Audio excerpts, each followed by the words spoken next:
তোমার সিঁদুরে জোর আছে মা, স্বামীকে ঠিক ফিরিয়ে আনবে। ভ্যালেন্টাইন্স ডে মৌলি যে ঘটনা ঘটিয়েছিল তার পর্দা ফাঁস করল বাণী। পরবর্তীতে শিব মন্দিরে দেখানো হয় শিবের মাথায় জল ঢালার জন্য শিব মন্দিরে অনেকেই উপস্থিত ছিল। সেখানে অনিরুদ্ধ অজ্ঞান অবস্থায় ছিল।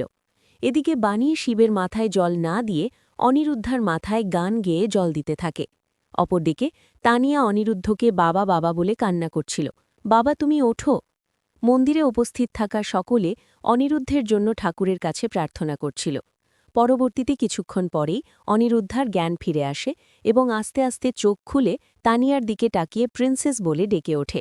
অনিরুদ্ধর জ্ঞান ফেরা দেখে ঠাকুরমশাই বাণীকে বলে, মা, তোমার সিথির সিঁদুরের সত্যিই অনেক জোর আছে, সেই কারণে আজকে তুমি তোমার স্বামীকে মৃত্যুর হাত থেকে ফিরিয়ে আনলে।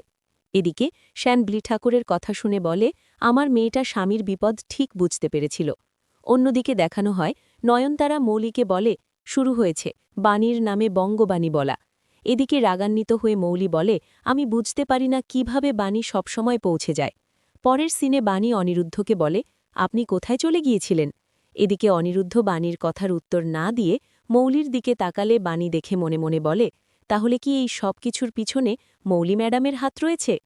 কিছুক্ষণ চুপ থাকার পরে অনিরুদ্ধ বলে, সব সত্যিটা সবাই জানতে পারবে আমি কোথায় গিয়েছিলাম, কেন গিয়েছিলাম। পরের দৃশ্যে আমরা অনিরুদ্ধর বাড়িতে দেখতে পাই অনিরুদ্ধ অসুস্থ অবস্থায় বিছানায় শুয়েছিল এবং তানিয়া অনিরুদ্ধার মাথায় খসখস করে মলম লাগিয়ে দেয়। কিছুক্ষণ পরে সেখানে অন্তরা আর্য চলে আসে আর বলে, দাদা, এসব কি করে হলো? আমরা শুনে তো শকড। এদিকে বাণী অনিরুদ্ধকে বলে, এবার আপনি ভালো করে আমাদের বলুন তো, এত মানুষের ভিড় থেকে আপনি কোথায় চলে গিয়েছিলেন?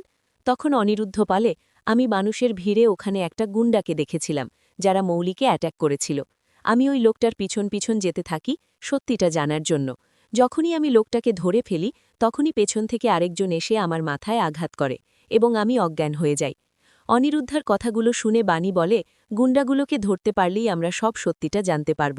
পরবর্তীতে বাণী আর্য এবং অন্তরাকে রান্নাঘরে ডেকে নিয়ে যায় আর বলে, আমার তোমাদের সাহায্য লাগবে। পরবর্তীতে বাণী তার সাহায্যের কথাটা অন্তরা এবং আর্যকে বুঝিয়ে বলে। এদিকে অন্তরা বলে, বৌদি, এটা তো অনেক বড় রিস্ক হয়ে যাবে, পরে কোনো সমস্যা হবে না তো? তখন বাণী বলে, মিস্টার চ্যাটার্জির সম্মান ফিরিয়ে দেওয়ার জন্য এই রিস্কটুকু আমার নিতেই হবে। অপরদিকে আমরা দেখতে পাই বান্টি মৌলির ভাড়া করা গুন্ডাগুলোকে টাকা দিয়ে রাস্তায় হাঁটতে থাকে। এদিকে বাণী, অন্তরা, আর্য ক্লাবের দিকে আসতে দেখে বান্টি মনে মনে বলে, বাণী, ডাকাতরানী ক্লাবের দিকে কেন আসছে? কথাটা এখনই মৌলি ম্যাডামকে জানাতে হবে। পরের পাটে দেখানো হয় ক্লাবের মধ্যে গুন্ডাগুলো ক্যারাম খেলছেও। তখনই বাণী, অন্তরা, আর্য ক্লাবের মধ্যে ঢুকে পড়ে এবং বাণী বলে, আমাদের কিছু কাজ আছে, করে দিতে পারবেন? তখন গুন্ডাগুলো বলে, আমরা যে এখানে আছি আপনাকে সেই হুদিস কে দিল? পরক্ষণে বাণী মনে মনে বলে, এই সারছে, এখন আমি কি জবাব দেব? বানিয়ে বানিয়ে বললেও তো ওরা বুঝে যাব। এদিকে গুন্ডাগুলো একে অপরকে বলে, এরা আবার পুলিশের লোক লয় তো? পরবর্তীতে বাণী কিছুক্ষণ চুপ থাকার পরে, আপনাদের না জানলেও চলবে, আপনারা কাজ করবেন, টাকা পাবেন, রাজি কিনা সেটা বলেন। পরক্ষণে গুন্ডাগুলো টাকার লোভ সামলাতে না পেরে বলে, ঠিক আছে, কাকে মারতে হবে সেটা বলেন। এরপর বাণী অনিরুদ্ধার ছবি ফোন থেকে দেখিয়ে দেয়। তখন গুন্ডাগুলো বলে, এই ঠিক না, হেব্বি একটা লোক। মৌলি যে গুন্ডাদের অনিরুদ্ধকে মারার জন্য টাকা দিয়েছিল সেই কথাটা অনমনে বাণীকে জানিয়ে দেয়। এদিকে আর্য গুন্ডাদের সব কথা রেকর্ড করে নিয়েছিল। পরের সিনে মৌলি এবং নয়নতারা রুমের সোফায় বসে গল্প করছিল এবং পরক্ষণে সেখানে প্রেস মিডিয়া চলে আসে। পরবর্তীতে সেখানে অনিরুদ্ধ, বাণী, আর্য, অন্তরা সবাই রয়বাড়িতে চলে আসে। বাণী বলে, ভ্যালেন্টাইন্স ডে ওই দিন কোনো ঘটনা ঘটেনি, ঘটনাগুলো ঘটানো হয়েছিল, যেই সত্যিটা আজকে সবার সামনে জানাতে এসেছি।